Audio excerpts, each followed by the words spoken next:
Global football is entering its first major tournament in decades without a clear, invincible hierarchy. Lionel Messi will be 39 when the 2026 World Cup kicks off. Cristiano Ronaldo will be 41. The icons who maintained a grip on the sport's highest honors are stepping away, leaving the throne vacant. Morocco already proved the old guard is vulnerable. Their Qatar semi-final run was built on a defensive structure the established powers simply couldn't solve. Expanding to 48 teams fragments the competition across multiple host cities and time zones, disrupting team rhythms. Crucially, the new bracket adds rest days, directly benefiting smaller squads by preventing the physical fatigue that allows deep-bench European teams to advance. By whitening the field and stretching the schedule, the tournament actively protects underdogs' energy, creating the most level playing field in World Cup history. Several nations are entering 2026 with tactical profiles that thrive in this environment. Colombia is the primary example.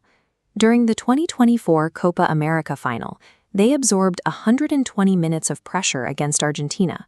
Their midfield engine, powered by Richard Rios and Jefferson Lerma, demonstrated the exact type of high-stamina pressing required to disrupt elite opponents. Japan follows a different blueprint. They have transformed into a highly disciplined tactical machine. They rely on a rigid back three system where every player executes a specific defensive role. This organization allowed them to beat both Germany and Spain in 2022, and it makes them one of the most difficult teams to break down in a knockout setting.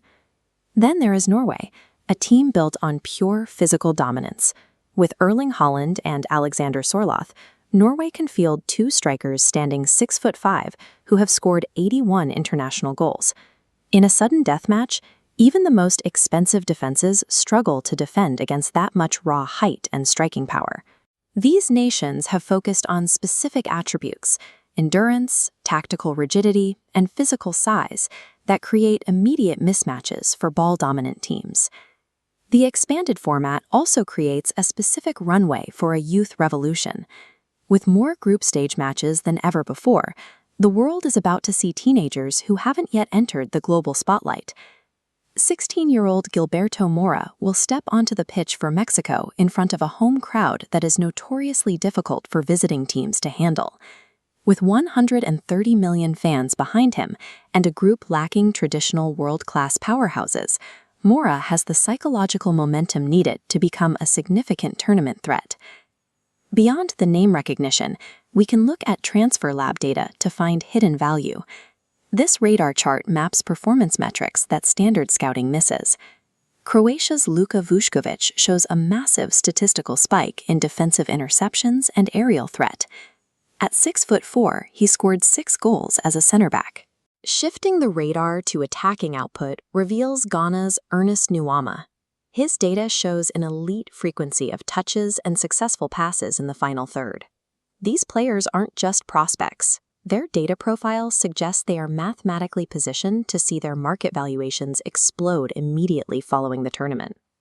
Because 32 teams now advance past the group stage, global exposure for these unknown players is essentially guaranteed. This transforms the 2026 World Cup into the largest talent audition in history, where a single 3-game run can change the entire financial trajectory of a player's career. For 2 decades, we knew what to expect. Now we enter an era where tactical chaos and individual breakout performances will define the bracket. The teenagers and nations that the establishment failed to scout are the ones most likely to reset the valuation of the global transfer market. With the field wider than ever, which team or player do you think is going to be the biggest surprise? Let us know who you're watching in the comments below.